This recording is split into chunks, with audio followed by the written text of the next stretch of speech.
Hail, hail, the Celts are here, and what the hell do we care now, guys? We're getting another raft of excuses from the club about missing out on targets in January while they report even bigger profits, and the league campaign goes from bad to worse to compound another embarrassing Champions League campaign. We want to get into the Champions League for next season because there's untold riches and possibilities in the new format for a club like us. But it's clear to see all Celtic fans around the world are pretty unified in the opinion that the current incumbent Celtic board and staff and executive directors and non-executives and all these other people are not fit for task, are not doing the best job possible. And again, I think most Celtic fans are pretty united in the belief that Celtic fan representation, club board or whatever it might be, would only benefit the club and would only enhance the decision-making process as well as the selection process, the hiring of key figures in the club. But fan ownership or season ticket holders getting extra power or whatever feels like a bit of a fantasy. Celtic at the moment run a fans forum that they don't really publicise too well, don't really invite people into, and the meetings that go on there don't really ever amount to anything. But Celtic are a public listed company. The majority shareholder, of course, as we know, is Dermot Desmond. But the Celtic shares have been on the stock market, have been on sale since the mid-90s or so. And recently, CeltsAreHere and a lot of other fan media organisations, as well as the Green Brigade, the Boys, lots of other Celtic fan groups, were invited together for a meeting by the Celtic Trust. Now, we'll talk a bit more about them in a second, but their remit, their prime directive, as it were, is to make Celtic a fan-owned club, which is a fantastic agenda, a fantastic idea, a fantastic sentiment. And their whole purpose for existing is buying Celtic shares and getting them together so that they can influence change at the club. At point of recording, they have 0.3% of Celtic under their control, as it were. And at this meeting, they were able to share with us a lot of interesting facts. You can get into the comment section and ask some questions, and we'll do our best to answer anything that we don't touch on in the video. But the thing that they're driving towards now is for Celtic fans to acquire 5% of the club in a uniform block where they can then call general meetings at board level to put forward resolutions for problems and do all that kind of thing. And I know what you're thinking. Going from 0.3% to 5% is quite a jump and would be pretty expensive. But at this meeting, they were able to show us the breakdown of everyone that owns Celtic shares. And it's not, you're not able to put names and addresses to it or whatever, but sometimes you'll see like some of them were like investment banks and stuff like that. Some of them were individuals. But basically, across all the different categories, Celtic fans currently actually own around 20% of the club.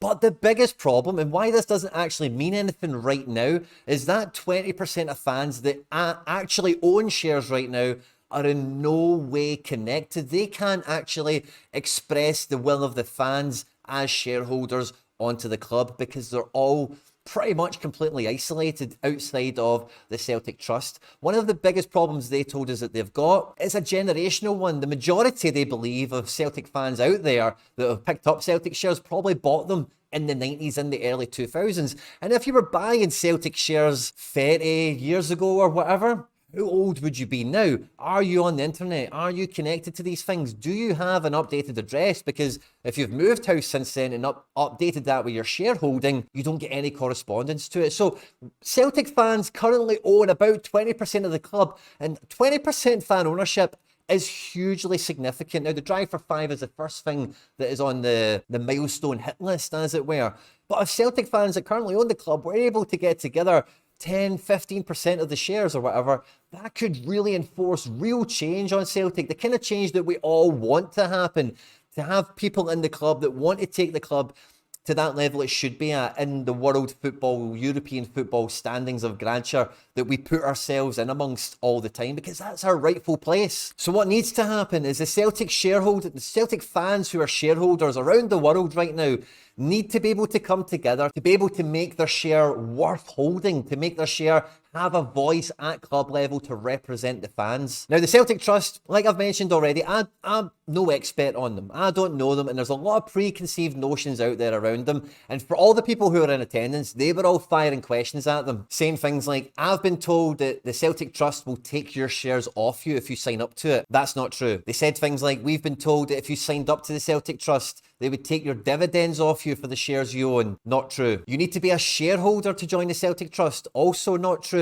If you join the Celtic Trust, you pay their little direct debit. I think it's £10 per month.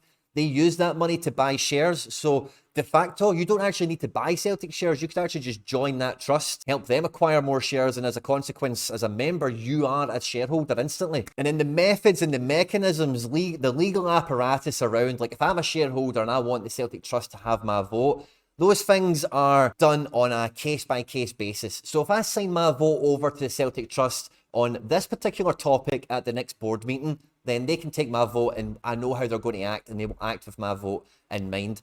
Then when it comes to the next meeting, you would need to go through that whole process again. So if you don't agree with them on every topic, you don't need to. But the number one thing is Celtic fans who own shares have to be connected, have to be contactable. Every Celtic fan around the world that I know knows someone who owns shares. If you are or you know someone called Robert, Paul, Patrick, Joseph, Michael, James, Liam, or Matthew, there's a high chance that you own Celtic shares. Or if you know someone with one of those names, there's a high chance that they own Celtic shares. The biggest problem is a lack of awareness that we actually own a big part of this club, and it doesn't mean anything at the moment. The club are really happy to keep this quiet and really happy to keep Celtic fan shareholders isolated from one another so they can't gather up and actually influence change on the club. Now, the Celtic Trust have got a campaign, the Drive for 5, like we've mentioned in this video. But for me, I'm an optimistic and maybe a wee bit over-ambitious, but I believe, seeing that we currently own about 20%, sadly, some people might be dead, but you know, whatever. I don't think 5% is unachievable. I don't think getting 5% of Celtic fans who currently own shares connected together is something that would need to take that long if we got a big enough message out there. So if you're watching this video, ask everyone you know, do you own Celtic shares? Get them in touch with the Celtic Trust in any way, shape or form. You don't need to commit your stuff to them, but even expressing, I'm a shareholder, I own X amount, here's my contact information, and I'm a Celtic fan. If you're ever going to vote for something that we could all get behind, let me know, I would lend you my vote. That's the start. That's what gets Celtic moving in this direction here, where the fans actually have a say at the club and can impose change. Now, there's a little bit of a sense of urgency around this, because at the moment, there's a bit of a speculation and a bit of rumour that maybe Dermot Desmond and the board are fattening the club up to sell it. Now, that could go a couple of different ways. At the moment, because of the shareholdings, the way things are at the moment, if someone did come in and want to buy the club, they could force sales upon these smaller shareholders who aren't united as a block at the moment. So Celtic could go from having 20% share owned by fans to nothing. Now, if someone did come in and buy the club, we're then in that unknown status of, is it another kind of Dermot Desmond kind of operation, a Mike Ashley kind of situation where it's someone just wanting to have a nice wee asset and squeeze some dividends out of it, and it's easy going, it's not too capital intensive, you don't need to spend much money on it or whatever? Or do we get a big rich benefactor coming at Scottish football to Celtic to try and, you know, push us into that European stage? You'd have thought it would have been the Irish-based billionaire Celtic fan that we already have. So I don't hold my breath over the club being bought by a big billionaire person and it really being the answer to our problems. I think the best answer to our problems is Celtic fan representation at board level. If we get a good response to this video in terms of likes and comments and all that other stuff, and you let us know, we can bring somebody on from the Celtic Trust and we can ask them some Q&As, we can ask them to come on and talk in a bit more of an eloquent detail than perhaps I have about the cause, about the situation and everything else in between. But the number one thing to get started with is a bit of awareness here for me. So please, talk to your family, talk to your friends, everyone and anyone you know. Do you own Celtic shares? Are they framed above the fireplace? Are they stuck onto the fridge? Whatever. Get the email address looked out, get linked into the Celtic Trust, and let's start this Drive for 5 off with a big, big bang, because Celtic are in dire straits now and they need someone with the fans' best interests in mind starting to steer the ship now, or having a hand on the steering wheel now. I'll be really excited to catch the comment section on this one, guys. I hope you've enjoyed listening to me tell you about what the Celtic Trust told me, and you know, I believe everything they said, and I think this is a cause worth rallying behind if you've got green and white blood flowing through your veins. On screen now is some other stuff that I've made that YouTube thinks you might enjoy. Have a good one, and hail, hail.